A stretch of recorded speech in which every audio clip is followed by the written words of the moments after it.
नमस्कार मित्रांनो, मी शंकर शिवाजी मुळे. आता सध्या विधानसभा निवडणूक 2024 आहे. अनेक पक्षाचे उमेदवार उभा टाकलेले आहेत आणि भरपूर आश्वासनं बी देत आहेत.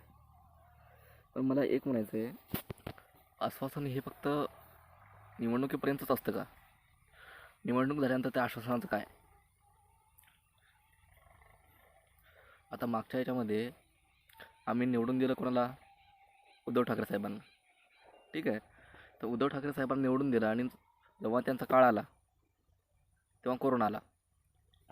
तेव्हा कोरोना आला आणि त्या कोरोनाच्या काळामध्ये जवळपास 2.5 वर्ष गेली. कोरोना थांबला तेवढ्यात एकनाथ शिंदेने गेम मारला. आता हे कशामुळे झालं काय नाही थोडक्यात सांगू आपण. पण तर महाराष्ट्रासाठी या कोरोनाच्या काळामध्ये भरपूर कामं थांबवली गेली. तर त्या काळामध्ये आलेला निधी अनेक प्रकल्पासाठी, अधिक उद्योजकांसाठी अनेक कंपन्या आल्या. ते महाराष्ट्रातील जनतेला, विद्यार्थ्यांना, जे नवीन पिढी आहे त्यांना काम मिळावं यांच्यासाठी आलेला होता. तर हे मोदी साहेबांनी काय बोलले? मोदी साहेब बोलले की हा निधी गुजरातला द्या. सरकार तर आपलंच आहे, युती आपल्यासोबतच आहे, म्हणजे निधी गुजरातला द्या. उद्धव साहेब ठाकरे थोडा हटके माणूस, शिकलेला माणूस आहे आणि त्यांच्या सहसा निधी दिला नाही. पण एकाच गोष्टी अडून राहिला, युती तोडली पण निधी दिला नाही. मग काय केलं? मोदी साहेब सहज आले सभा घ्यायला आणि एकनाथ शिंदेला काय बोलले काय माहीत नाही.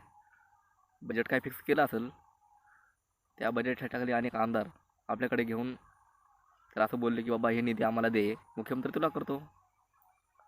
एकनाथ शिंदे मुख्यमंत्री झाला आणि सगळा निधी नवनिर्माण करण्यासाठी आलेला. अनेक कंपन्या आलेल्या, अनेक उद्योगधंदे आलेले, हे अनेक कोटींचा हा सगळा निधी गुजरातला दिला आणि स्वतः मुख्यमंत्री झाला. तर तुम्ही मला सांगा, अशा मुख्यमंत्र्याला निवडून द्यायचं काय? आता मुख्यमंत्र्याचा विचार करायला गेलं तर आमचे आमदार जातात.